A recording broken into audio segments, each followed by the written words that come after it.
행복의 원리 첫 번째입니다. 가정은 최초의 기관이요, 부모는 하나님 마음을 실천하는 유일한 존재입니다. 가정은 최초의 기관이요, 부모는 하나님 마음을 실천하는 유일한 존재입니다. 여러분, 인간은요 사회적인 존재예요. 그래서 항상 소속감과 유대감을 갈망합니다. 소속감은요 어딘가에 들어가고 싶어 해요. 어딘가에 들어가야만이 우리가 안정감을 느껴요. 그래서 회사를 들어가는 것도 마찬가지고, 동호회에 들어가는 것도 마찬가지고, 어딘가에 소속되고 싶어 하고요. 두 번째로는 소속이 되면 유대감을 중요하게 생각합니다. 얼마나 친절한가. 이 소속감과 유대감 때문에 우리는 인스타그램, 페이스북에서 좋아요, 좋아요, 좋아요 이거 누르면서 밥도 못 먹고 날마다 좋아요를 누르는 거예요. 인간은요 사회적인 존재인지라 소속하고 싶고 유대관계를 중요하게 생각하는 그런 사람입니다. 그리고 우리가 생각하는 행복이라고 하는 것은 이런 공동체 생활과 대인관계에서 발생하는 상대적인 산물들이에요. 내가 행복을 느끼는 거는요 누군가가 나를 행복하게 만들어주는 거예요. 누군가가 행복하다고 선포해주고, 누군가가 행복하다고 박수 쳐주고, 그러면서 행복을 느껴요. 물론 여기 앉아 계신 분 중에 목사님 저는 산속에서 굴 속에서 혼자 있으면서 행복을 느끼는데요 라고 말씀하신다면 그냥 그렇게 사세요. 어떡하겠어요, 그렇게 느끼신다는데. 제가 말씀드리는 거는 일반적 경우를 말씀드리는 거예요. 일반적인 경우에 우리 모든 사람들은 소속되는 걸 굉장히 중요하게 생각하고 유대감을 굉장히 중요하게 생각한다라고 말씀을 드린 바가 있습니다. 자, 이런 맥락에서 본다면 하나님께서 우리에게 공동체를, 이런 공동체 저런 공동체를 주셨잖아요. 학교 동창들 공동체도 줬고, 지역 공동체도 줬고, 또 나라라는 공동체도 줬고, 또 교회라는 공동체도 줬고, 또 무슨 우리 그 친목회 같은 공동체도 줬는데요. 이 모든 공동체 중에서 가장 소중하고 가장 가치 있는 공동체가 뭘까? 바로 가정입니다. 왜 그러냐면 하나님께서 이 세상에 가장 먼저 만들어주신 공동체가 뭐예요? 가정이기 때문에 그래요. 창세기 2장 24절인데요. 이러므로 남자가 부모를 떠나 그의 아내와 합하여 둘이 한 몸을 이룰지로다. 바꿔서 말할까요? 이러므로 여자가 부모를 떠나 그의 남편과 합하여 둘이 한 몸을 이룰지로다. 여기 얘기를 보면 한 남자와 한 여자를 말하기 전에 그보다 더 먼저 있는 집단이 하나 나오는데, 그게 어디냐면 부모를 떠나, 즉 어떤 공동체가 있는 겁니까? 가정이라는 공동체가 있는 거예요. 하나님께서 가정이라는 공동체를 가장 먼저 만드신 기관이에요. 조직이에요. 공동체예요. 그러니 중요하겠어요? 중요하겠어요? 아주 중요하죠. 아주 중요하죠.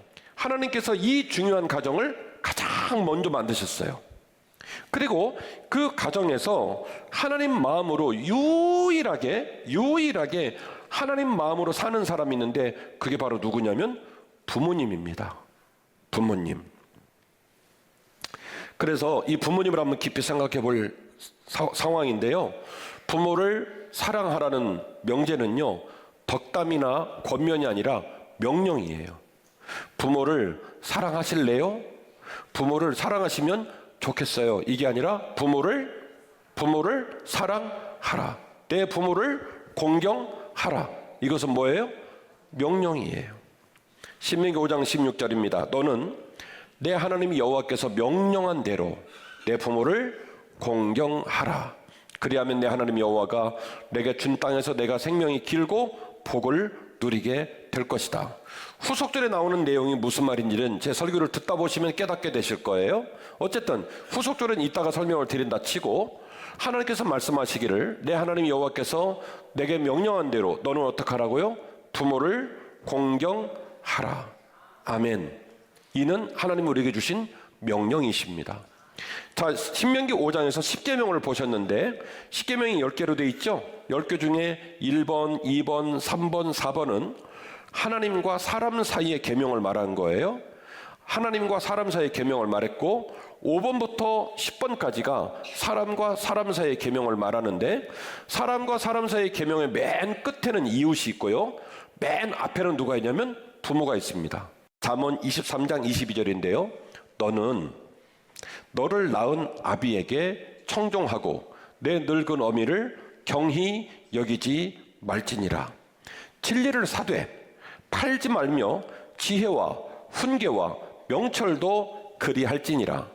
진리를 사되 팔지는 말하라는 말은 앞에 나오는 선행 구조를 종속합니다. 다시 말씀드리면 내 부모를 공경하는 것, 내 아비를 청종하는 것, 늙은 내 어머니를 경홀히 여기지 않는 것, 이게 뭐라는 거예요? 진리라는 거예요. 그 진리를 사되 절대로 뺏기거나 팔지 말아라. 중요해요? 중요해요.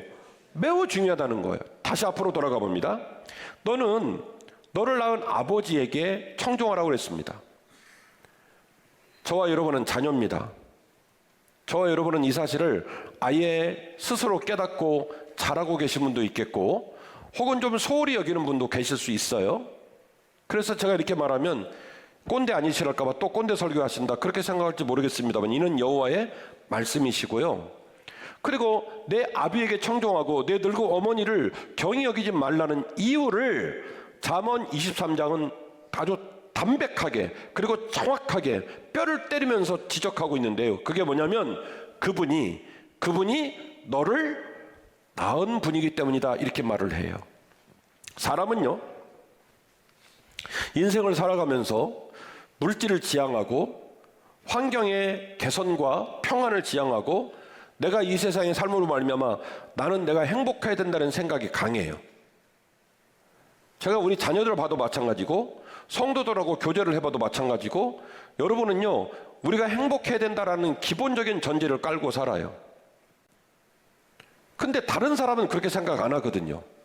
행복할 사람이 따로 있어요. 행복할 만하다라고 느껴지는 사람이 따로 있어요. 사람이 목숨 붙어 있고 밥 세끼 먹고 숨 쉰다고 무조건 행복하다? 다른 사람은 동의하지 않거든요. 그런데 내가 행복할 만한 사람인가, 내가 행복을 말할 만한 삶을 사는가를 성찰하지 못하고 우리는 어디에 집착한다? 나는 행복해야 돼. 나는 행복해야 돼. 이 생각을 많이 한다는 거예요. 그런데요, 그 행복을 생각하고 나를 지나치게 사랑하는 나는 어느 날 갑자기 하늘에서 뚝 떨어진 존재가 아닙니다. 아비가, 어미가 나를 낳아주셨기 때문에 내가 지금 살아있는 거예요. 미워도 고워도 그분이 나를 낳았기 때문에 내가 여기에 살아있는 거예요. 너는 너를 낳은 아버지에게 청종해라. 너를 낳은 어머니를 경히 여기지 말아라. 이 말은 무슨 얘기냐면, 그 아비가 아니었다면, 그 어미가 아니었다면 행복을 맨날 선포하는 너라는 존재가 이 세상에 존재할 수 없기 때문에, 네가 알지 못하는 순간에 너를 먼저 사랑하고 너를 먼저 사랑하며 너보다 먼저 앞서 수많은 세월을 헌신하신 너희 아버지와 너희 어머니를 공경하라. 이것이 살아계신 하나님의 명령이십니다. 또한 물리적인 수치가 아니라 지속성에서 진정한 힘이 있다는 걸 여러분 잊으시면 안 돼요. 가슴 아픈 사실인데, 자식들은 물리적인 수치에 부모님을 대입하고 항상 부모님을 불편하게 여긴다 합니다. 쉽게 말하면 부모를 갈고 싶어 해요.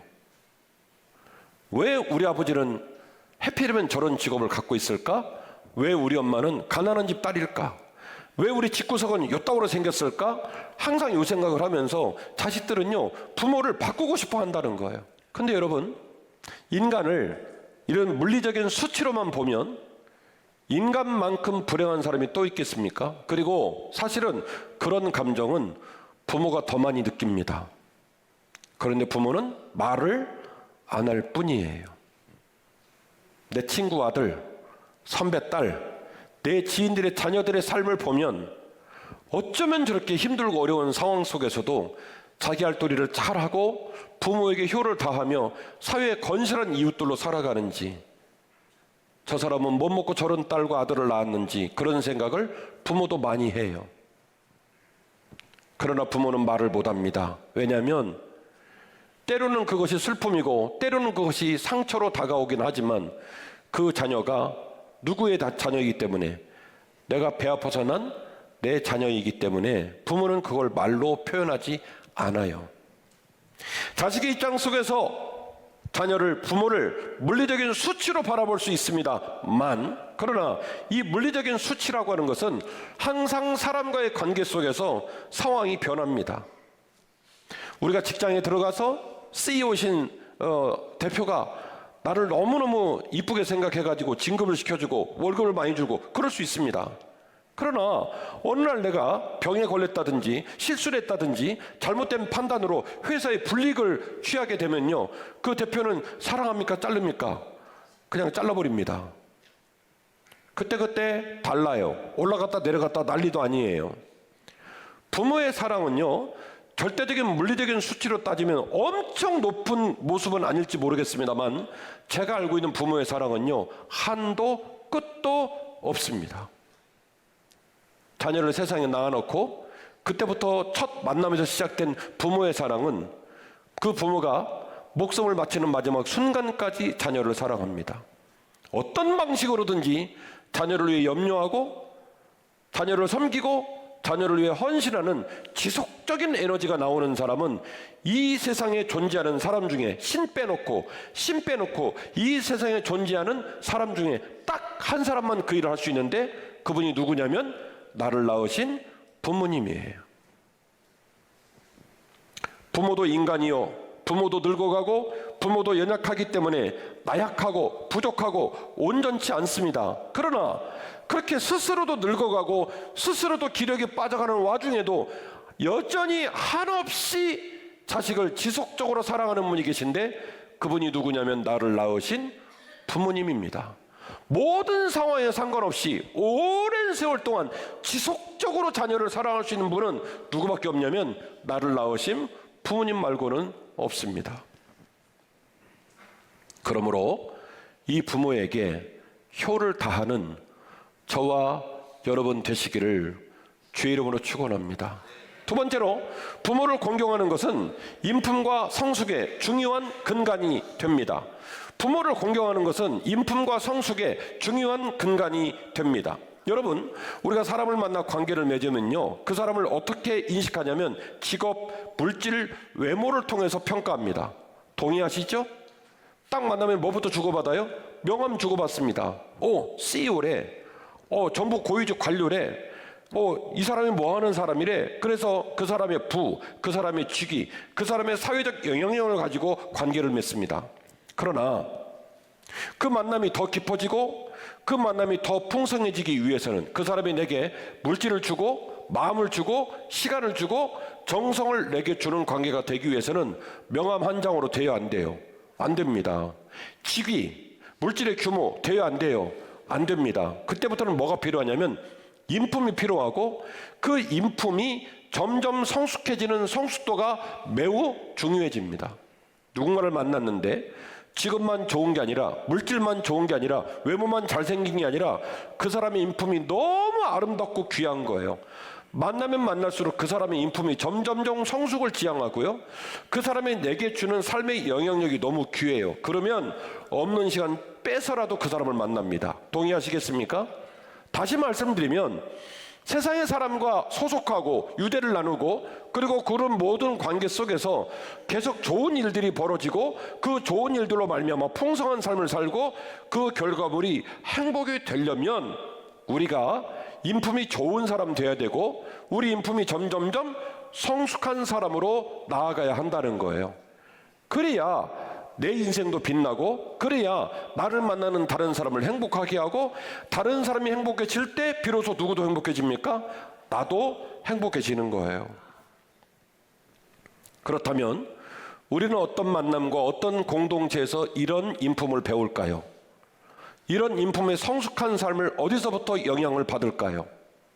제가 알기로는 가정이 가장 중요한 롤 모델이 됩니다.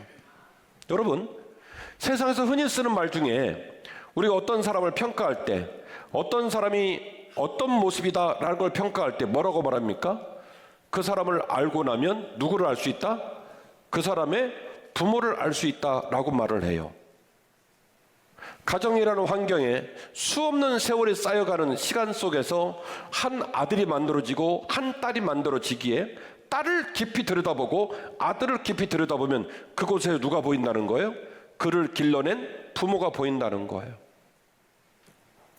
혼인을 합니다. 저 사람이 나와 결혼해서 나에게 기쁨을 줄 수 있는 멋있는 남편이 될까? 저 사람이 내게 행복을 줄 수 있는 좋은 아내가 될까? 여러 가지 고민이 많죠. 그런데 어른들은 말합니다. 알 수 없는 약속들을 스스로 속단하지 말고 그 집안을 들여다봐라. 그 가정을 봐라. 그 가정의 가풍을 보면, 그 가정의 가풍을 보면 네가 기대하는 남편과 네가 기대하는 아내가 어떤 모습이 될지 알 수 있단다. 가정은 이처럼 한 사람의 인생의 빛깔과 한 사람의 인품과 한 사람의 삶의 성숙도를 드러내는 매우 중요한 바로미터 역할을 합니다.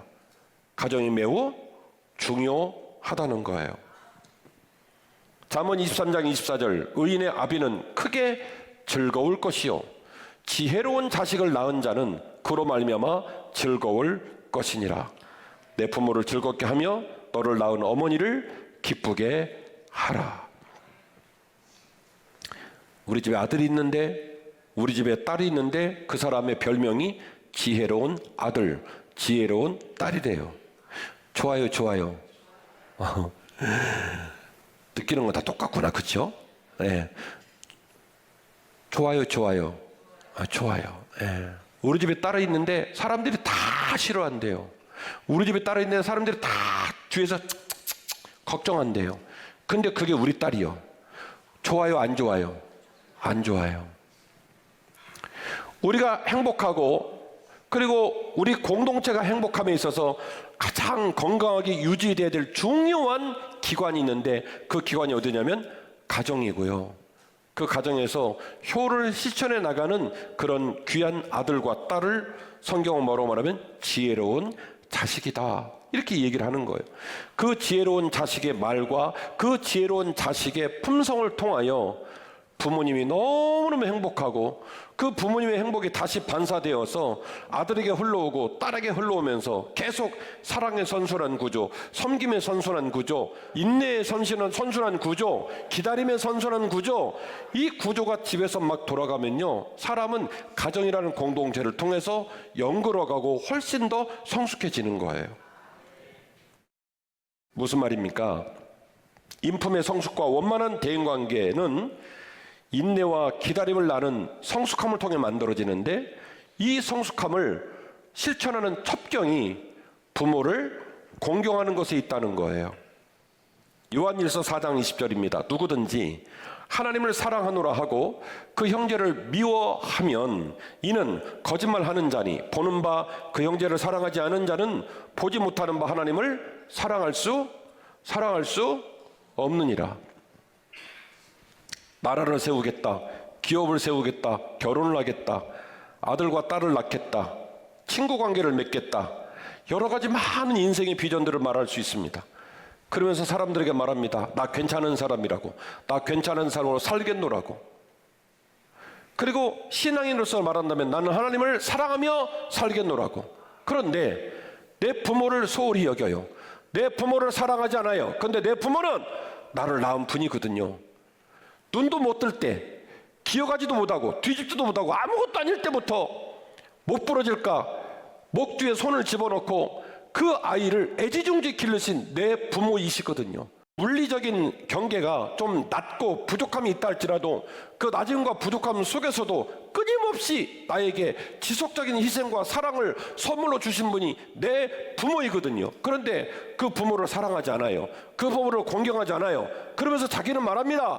이 세상에 멋있는 사람 되겠다고, 이 세상에 많은 사람이 존경하는 멋있는 리더가 되겠다고. 그거는 말이 아니라 방구예요. 왜냐? 요한일서 4장 20절 말씀처럼 눈에 보이는 바 형제를 사랑하지 않는 사람이 어찌 눈에 보이지 않는 하나님을 사랑하겠는가? 길에 서 있는 얼굴도 모르고 이름도 모르는 사람과 관계를 맺고 그들을 섬기고 그들에게 멋있는 리더로 서겠다고 호언당담하는 내가 나를 낳으시고 평생 나를 지켜봐 주시고 인도하신 부모님을 사랑하지 않고 공경하지 않으면서 그 부모님에게 마음을 못 드리고 그 부모님에게 복종하고 순종하는 그 훈련이 안 된 자녀가 어떻게 세상을 섬기겠습니까?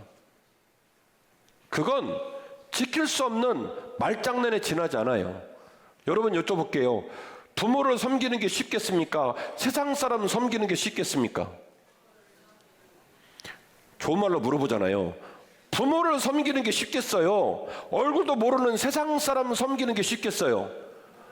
부모 섬기는 게 훨씬 쉬워요. 부모를 감동시키는 게 쉽겠어요? 세상 사람 감동시키는 게 쉽겠어요? 예?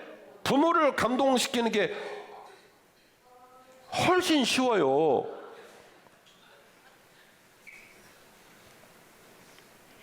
우리 아들이 꽃다발을 딱 사왔어요. 어버이날.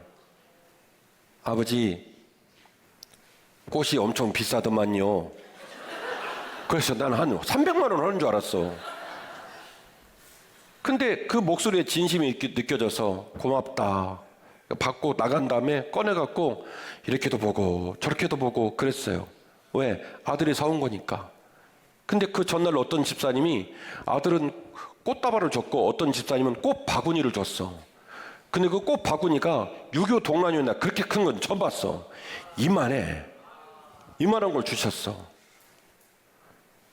그러니 제가 그걸 받고 난 다음에 이만한 걸 받았으니 감사가 되겠어요? 예? 이놈의 자식은 뭐 이런 걸 갖고 왔나? 세상 사람은요 이거를 딱 돈으로 판단하고 규모로 판단해요. 근데 부모는 바보 멍텅구리예요.